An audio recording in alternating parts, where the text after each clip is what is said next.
sujets qui vous intéressent, hein, n'hésitez pas de nous dire pour les prochaines années. On va commencer par... on va vous parler des troubles de l'érection. Et on a le plaisir d'avoir un Valaisan qui va revenir au pays l'année prochaine, un diabétologue, endocrinologue, Dr Jonathan Mudry, qui a vécu entre Martigny et Sion et qui a fait sa formation à Bâle, qui a fait aussi de la recherche en Suède, donc une bonne expérience, en tout cas dans le domaine de l'endocrinologie. Je te remercie, Jonathan. Merci Christophe. Bonjour à tous. Est-ce que vous m'entendez bien? Non. Là, c'est mieux. Ok. Si c'est trop fort, n'hésitez pas à me le dire. Alors, le pointeur. Ok. Donc aujourd'hui, j'aimerais vous parler de la fonction sexuelle et du diabète. Je vais rapidement me présenter, car ça fait longtemps que je n'étais pas rentré en Valais. Donc j'ai grandi entre Martigny et Sion. Oui. Ok. J'ai fait mes études de médecine à Lausanne, que j'ai terminé en 2011. Je suis ensuite parti en Suède faire un doctorat en sciences médicales de 2011 à 2016. Et je suis rentré en Suisse à Bâle, où j'ai fait ma formation de spécialiste en endocrinologie et diabétologie, que je viens de terminer ce printemps. J'ai travaillé cet été 3 mois pour Eli Lilly, que vous connaissez sûrement. Et actuellement, je travaille en tant que médecin assistant dans la formation de médecin généraliste à la Maison de la Santé à Sambranchais pour 6 mois. Une notion importante, vu que j'ai travaillé pour Eli Lilly, c'est que ma présentation reflète simplement mes opinions de médecin diabétologue et pas du tout ceux de Eli Lilly. Maintenant, plongeons-nous dans la dysfonction sexuelle. Première question, est-ce une question masculine ou féminine? Dans le flyer, c'était principalement sur l'érection, mais je pense qu'on peut élargir la discussion, car 43% des femmes, durant leur vie, ont des problèmes de fonction sexuelle, et 31% des hommes, selon certaines études. Nous sommes aujourd'hui à la journée du diabète. Est-ce un facteur de risque? C'est clairement un facteur de risque, car 60% des personnes avec un diabète risquent d'être touchées par un problème de fonction sexuelle. C'est donc une question qui se pose pour tous.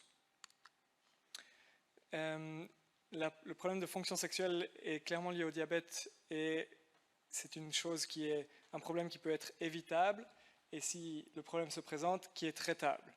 C'est donc un sujet important à discuter en amont et quand le problème est présent. Quelles sont les causes? Donc les causes, il n'y a pas que le diabète, elles sont très larges. La cause principale est en fait psychogène, typiquement le stress. Si on a une vie active, trop active, si on travaille trop, si on a des événements tristes qui nous touchent fortement, la pression de la performance, dans notre société de la performance, c'est aussi une question importante. Dans ce genre de circonstances, une chose qui peut vous aider à faire le diagnostic de cette cause psychogène, c'est le symptôme typique qui est un début soudain, par exemple lors d'un deuil, ou alors une érection pour les hommes qui fonctionne, mais que partiellement ou que pendant un moment très court. La cause suivante qui touche principalement les personnes avec le diabète, c'est la fonction vasculaire qui se péjore. Pareil pour les personnes avec trop de cholestérol qui n'est pas traité. Et le symptôme typique, ce serait pour les hommes, encore une fois, de ne pas avoir d'érection matinale. Il y a ensuite la cause médicamenteuse qui est souvent sous-estimée. Pardon. Ça se remarque en fait simplement au moment où on commence un médicament, il y a l'apparition d'une dysfonction sexuelle. C'est très classique avec les antihypertenseurs, ce que beaucoup de personnes âgées ont comme médicament. Donc pensez à ça si vous commencez un nouveau médicament, ainsi que les antidépresseurs. Mais il y a d'autres médicaments, mais ce sont les grands classiques. Pour continuer sur les causes, il y a aussi la cause hormonale. Par exemple, une tumeur au cerveau peut faire un problème hormonal qui fait que la fonction sexuelle ne marche plus. En cas d'obésité massive, il y a aussi des changements hormonaux qui font que la fonction sexuelle est diminuée. Il y a bien sûr les problèmes neurologiques comme la maladie de Parkinson, les suites d'un AVC, la sclérose en plaques. Et aussi pour les hommes, les problèmes péniens comme la fibrose. Ok, donc ça c'était un tour d'horizon des différentes causes. Maintenant, un petit tour d'horizon des différents traitements possibles avant de se concentrer plus sur le diabète. Pour la cause psychogène, évidemment que la première chose à faire, c'est d'essayer de réduire le stress, la cause de ce problème. Si on ne peut pas le réduire, on peut essayer les antidépresseurs, mais comme je vous ai dit, certains médicaments antidépresseurs exacerbent le problème. Il y a ensuite l'appel à des professionnels par la psychothérapie, la sexothérapie. Et pour parler plus de médicaments, il y a les inhibiteurs de la PDE5, comme le fameux Viagra dont vous avez sans doute tous entendu parler. Nous allons revenir plus en détail sur ce médicament plus tard. Pour les causes médicamenteuses, il suffit de changer de médicament. Pour les hypertenseurs, par exemple, il y a beaucoup de possibilités. Pour les causes hormonales, il faut traiter la maladie sous-jacente, et c'est la même chose pour les causes neurologiques. Pour les causes vasculaires, qui nous intéresseront plus relativement au diabète, il faut traiter la maladie, donc pour le diabète, avoir un diabète bien contrôlé. Et encore une fois, les inhibiteurs de la PDE5 sont le médicament de première ligne. J'aimerais revenir sur la différence entre les hommes et les femmes. Donc les causes et les traitements sont similaires pour les deux sexes. Par contre, malheureusement, les inhibiteurs de la PDE5 n'ont pas montré d'effet significatif chez les femmes. Bon, allons maintenant sur le diabète et la dysfonction vasculaire. Donc, vous le savez sans doute, mais c'est important de le répéter, le corps est fait de beaucoup de vaisseaux, ça part de l'aorte, et ensuite les vaisseaux se divisent, deviennent de plus en plus petits, et les parties les plus distales ont les vaisseaux souvent les plus petits. Pareil pour les nerfs qui partent du cerveau, de la colonne, et ensuite se divisent, et plus on est loin plus on est dans les extrémités, plus les nerfs sont petits. Le diabète est une maladie qui augmente l'inflammation dans le corps, typiquement en cas d'hyperglycémie. Ceci amène par des mécanismes moléculaires pas encore complètement compris à un épaississement de la paroi des vaisseaux, à un gonflement des nerfs et progressivement, avec des années, à un moins bon fonctionnement des très petits vaisseaux et des nerfs. Quelles sont les conséquences de cette inflammation chronique et de cet épaississement de la paroi et des problèmes des vaisseaux? Le sang fonctionne moins, et le cas classique que vous connaissez sans doute est la raison pour laquelle les généralistes et les endocrinologues contrôlent toujours les pieds des diabétiques. C'est que l'extrémité la plus distale, donc la plus loin, est le pied. Dans le pied, on retrouve des très petits vaisseaux, des très petits nerfs, et qui sont en premier lieu endommagés. Et donc, par là, on perd la sensibilité, on peut avoir aussi des douleurs quand les nerfs ne fonctionnent plus bien. Et c'est un peu la même chose pour les problèmes d'érection. C'est une extrémité fortement vascularisée avec des très petits nerfs et des très petits vaisseaux qui rapidement peuvent ne plus fonctionner. Quels sont les traitements spécifiques, pour le diabète? En premier lieu, prendre régulièrement soin de son diabète, éviter les hyperglycémies.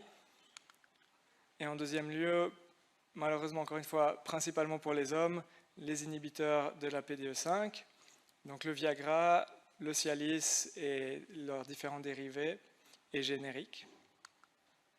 Il existe d'autres options, un peu plus du côté de l'urologie, telles que les injections intracaverneuses, les prothèses péniennes ou les malléables ou gonflables. Parlons un peu plus des inhibiteurs de la PDE5. quoi? Il y a plusieurs substances. Je parlerai de deux principales, le sildenafil et le tadalafil, qui sont globalement les substances les plus utilisées et avec le meilleur profil. Le médicament original est le Viagra, mais il existe maintenant en générique, et l'autre le Cialis, qui existe aussi en générique. Pour qui sont ces médicaments? Principalement pour les hommes. Et pour quelles raisons? Pour les problèmes d'érection liés à la fonction vasculaire, donc le cas le plus classique pour les diabétiques, et au stress psychologique.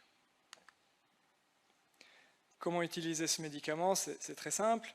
L'effet commence au plus tôt 15 minutes après la prise, donc il faut un peu de patience, mais il dure jusqu'à 12 voire 36 heures.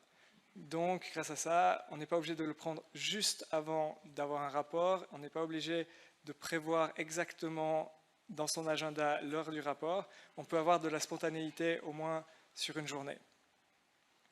Le médicament ne va pas faire une érection continue durant toutes ces heures. Non, c'est une aide. Ça permet une tuméfaction de meilleure qualité, plus ferme, sans avoir un problème, sans rester coincé, disons. Voilà. Les deux substances, donc, pour faire un petit comparatif, le Viagra a l'avantage d'agir plus rapidement, en 15 minutes, mais il dure seulement jusqu'à 12 heures. Les effets indésirables sont principalement les maux de tête et les maux de ventre.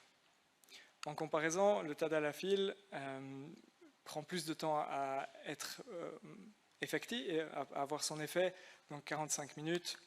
Mais il a l'avantage de durer jusqu'à 1 jour et demi, 36 heures, et les effets indésirables possibles sont à peu près les mêmes. Je ne sais pas si vous avez entendu quand le Viagra est sorti, en tout cas moi j'avais 10-15 ans, et j'ai souvent entendu des personnes qui seraient mortes en prenant ce médicament ou qui auraient eu des problèmes cardiaques avec ce médicament. J'aimerais vous rassurer, ces médicaments ne sont pas dangereux. Il y a eu plusieurs études qui ont montré qu'ils n'augmentaient pas le risque d'événements cardiovasculaires. Pourtant, il y a quelques petites précautions à prendre. Simplement, éviter ces médicaments dans les 6 mois après un AVC ou un infarctus. Et si la personne qui aimerait en prendre a des capacités physiques très très limitées, c'est-à-dire, par exemple, n'est pas capable de monter 2 étages, dans ce cas, il est conseillé d'aller voir un cardiologue pour faire un test d'effort et être certain que la fonction cardiaque est suffisante. Ou pour toutes les personnes qui prennent des nitrates, tels que le nitroderme ou le nitrolingual, ces médicaments sont déconseillés. Malheureusement, les médicaments pour la dysfonction sexuelle ne sont pas remboursés par la caisse maladie obligatoire. Je me suis permis de vous faire peut-être un petit comparatif pour vous informer du prix de ces médicaments. Une fois le sildenafil, une fois le tadalafil, une fois en Suisse, une fois en Europe. La fourchette de prix est assez large, simplement parce que si on prend une petite boîte de la marque d'original, ou alors si on prend une grande boîte d'une marque générique, le prix varie fortement. Donc pour le sildenafil, en Suisse, il coûte entre 5 et 20 francs la pilule, ce qui n'est pas négligeable. En Europe, il est plus de 2 fois moins cher, entre 2 et 15 euros. Le tadalafil, lui, est à 10-20 francs en Suisse et 2 à 15 euros en Europe. Une question importante, c'est est-ce que nous avons le droit d'importer des médicaments de l'Europe? C'est autorisé par les douanes pour un traitement de 30 jours, donc environ 30 pilules par personne. Quelles sont les alternatives à ces inhibiteurs de la PDE5? En premier lieu, les injections intracaverneuses de prostaglandine qui fonctionnent encore mieux que ces médicaments. Souvent, les gens, quand on commence à parler d'injection dans le pénis, ont beaucoup de peur et d'angoisse. Je peux vous dire que c'est plutôt simple, et je crois que si vous avez déjà fait des injections d'insuline, ce n'est clairement pas quelque chose de compliqué. Là, je vous ai mis les 17 étapes parce que c'est vraiment dans le détail, mais c'est assez simple une fois qu'on l'a fait. Ensuite, les prothèses péniennes malléables sont très pratiques, permettent d'avoir plus ou moins une érection contrôlable. Il faut quand même savoir qu'un implant n'est pas une érection, le pénis reste assez flaccide. La même chose pour les prothèses gonflables, simplement là il y a une extension du pénis et c'est une façon un peu plus avancée. Et sinon, une question qui me semble aussi importante de discuter, c'est l'opportunité de ne pas traiter, car c'est clair qu'il peut y avoir une satisfaction sexuelle sans érection, il peut y avoir une sexualité épanouie sans pénétration, et il peut y avoir une intimité ne nécessite pas forcément de la sexualité. J'arrive déjà à la conclusion. Les problèmes de dysfonction sexuelle sont fréquents, c'est clair. Les hommes et les femmes sont concernés, ce n'est pas qu'un problème d'hommes ou de femmes. Et il est important d'en parler à votre médecin, car avec lui, vous pourrez déterminer la cause et décider du meilleur traitement, ou alors de ne pas traiter. Merci beaucoup. Nous avons un peu de temps pour discussion et questions.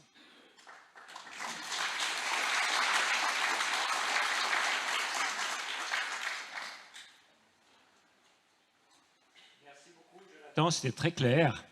Alors, je ne sais pas si parmi vous, il y a des gens qui ont des questions. Sinon, je peux déjà commencer. On dit aussi qu'un homme qui commence à avoir des problèmes d'érection a un risque cardiovasculaire augmenté. Est-ce que tu peux nous dire un petit mot là-dessus, entre le problème d'érection et le risque de faire un problème cardiaque plus tard? Alors, c'est exactement. Merci pour cette question. J'ai essayé justement de montrer ce lien entre diabète, inflammation et conséquences vasculaires. Donc, à partir du moment où on a un problème d'érection qui n'est pas psychogène, qui est clairement vasculaire, il y a donc un problème vasculaire qui est en train de se développer. Et par là, s'il y a un problème au niveau du pénis, il peut y avoir un problème ailleurs, dans d'autres artères, et donc au cœur, par exemple. Et donc, il y a un risque vasculaire augmenté. C'est donc un signe précurseur de possibles risques vasculaires augmentés. Est-ce que ça répond? Très bien, tout à fait. Question? Maintenant, tu pourrais nous dire comment fonctionnent ces médicaments, les médicaments de la famille du Viagra? Par quel mécanisme ils améliorent la situation? J'ai voulu vous éviter ces aspects, mais je les trouve passionnants. En fait, ils inhibent une enzyme qui devrait contracter le vaisseau pour le fermer ou disons le dimensionner à une taille normale. Et donc par ce blocage, le vaisseau peut se dilater et augmenter en volume, donc le sang arrive mieux. Et cette enzyme se trouve principalement au niveau du pénis. C'est pour ça que le médicament fonctionne essentiellement sur le pénis. Mais il fonctionne aussi ailleurs dans le corps. Il y a d'autres membres de cette famille, des PDE, qui sont dans d'autres endroits, et des médicaments assez similaires sont utilisés dans d'autres organes, comme les poumons par exemple. Et pour les nitros, les dérivés nitrés qui sont déconseillés avec ce genre de médicaments, c'est simplement parce qu'eux aussi augmentent la dilatation des vaisseaux, et donc il peut y avoir des chutes de pression artérielle. Voilà. Et avec ce mécanisme d'action, ça peut expliquer les effets secondaires que tu pourrais répéter là? Oui, exactement. Donc les maux de tête et les problèmes abdominaux, typiquement les maux de tête peuvent être liés à une augmentation de la taille des vaisseaux amenant au cerveau, et donc une augmentation du flux sanguin dans le cerveau, et donc des maux de tête, par exemple. Il y a aussi des gens qui ont le nez bouché. Ah, le nez bouché. Oui, j'ai entendu ça des fois. Hein. Okay. Des effets secondaires, ouais. Ah ouais, je ne le connaissais pas. Je sais pas si c'est... J'aurais pensé qu'ils auraient peut-être le saignement nasal, mais le nez qui se bouche, ok, intéressant. Question? Ah, oui.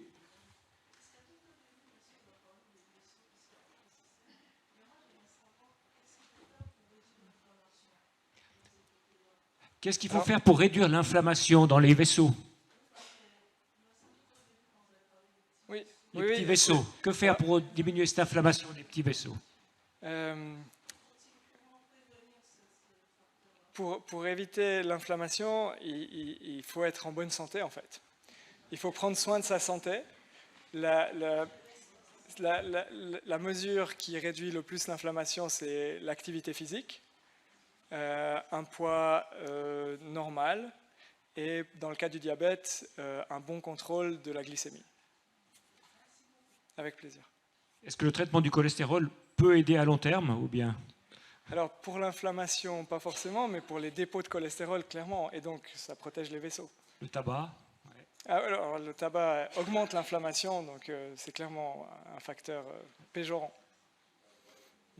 Alcool aussi, bien sûr. Ouais. Alors, l'alcool, ça a été un grand débat, mais c'est assez clair que c'est péjorant. Ouais. Très bien. Sinon, nous, on est aussi confrontés au problème, parce que les gens, les hommes n'osent pas toujours en parler. Puis c'est vrai que nous, on oublie des fois de poser la question. On devrait le faire systématiquement. Hein. On nous dit qu'il faudrait poser la question, mais des fois, on ne veut pas gêner les personnes. Donc, qu'est-ce qu'on pourrait dire à l'Assemblée C'est exactement le message que j'essayais de faire passer. Ça nous concerne tous, et donc il ne faut pas se gêner d'en parler. Et je crois que si votre médecin n'ose pas en parler, osez-vous. Ouais. Si vous avez une bonne relation avec lui, il n'y a pas de raison que ça se passe mal. Et donc c'est un sujet qui, comme tu l'as dit, nous devrions l'aborder à chaque fois, mais malheureusement, le temps presse et nous ne le faisons pas toujours. Donc osez pour vous-même, pour votre qualité de vie. Très bien. Alors, parfait. Je ne sais pas si il y a d'autres questions, c'est tout bon. Sinon, on va passer à la seconde présentation. Oui?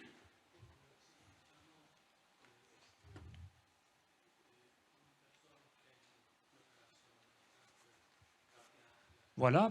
Alors, ces médicaments, pour une personne qui a un problème cardiaque, qui a une opération, est-ce que c'est possible? Alors, oui, c'est ce que... une opération, un bypass, ce serait à discuter avec le cardiologue. Un infarctus, pas dans les 6 premiers mois, mais ensuite, si la fonction physique revient, pas de souci. Si vous n'êtes pas sûr, que votre généraliste n'est pas sûr, ou votre endocrinologue, parlez-en à un cardiologue, il pourra vous faire un test d'effort, et selon la capacité cardiaque, il n'y a pas de souci, ou selon la capacité cardiaque, il faut éviter. En fait, les gens qui ont des problèmes cardiaques, ils vont chez le cardiologue. Si vous voulez être tranquille, vous posez la question au cardiologue. Et il y a juste un médicament, en général, à éviter, comme tu as bien dit, les dérivés nitrés. On les utilise assez peu, mais c'est la nitroglycérine, les gens qui ont l'angine de poitrine, ou les patchs de nitroderme. Hein. Ouais. Mais c'est vrai qu'il y a encore cette crainte dans les couples. Hein. Ah, c'est dangereux. Depuis 25 ans qu'il y a diabète, qu'il y a le Viagra, on entend ça souvent. Hein. Mais finalement, le risque, c'est un effort, quoi, en fait. L'activité sexuelle est un effort, c'est ça le risque. Voilà, et comme dans chaque effort, alors en général, à long terme, il est bon pour la santé. À court terme, on augmente, bien sûr, transitoirement un petit peu le risque d'avoir un problème. Par exemple, une personne qui court un marathon prend le risque, charge son cœur, et donc il y a toujours le risque d'avoir un problème cardiaque. Mais globalement, cette personne vivra plus longtemps. Donc voilà, c'est bien de faire de l'activité physique. Le message. Très bien. Puis les gens si des gens souffrent et puis les médicaments ne marchent pas, là, il faut consulter un neurologue. Voilà la prochaine étape. Hein. Voilà, exactement. Merci beaucoup, Jonathan. Merci, c'était très clair. Merci.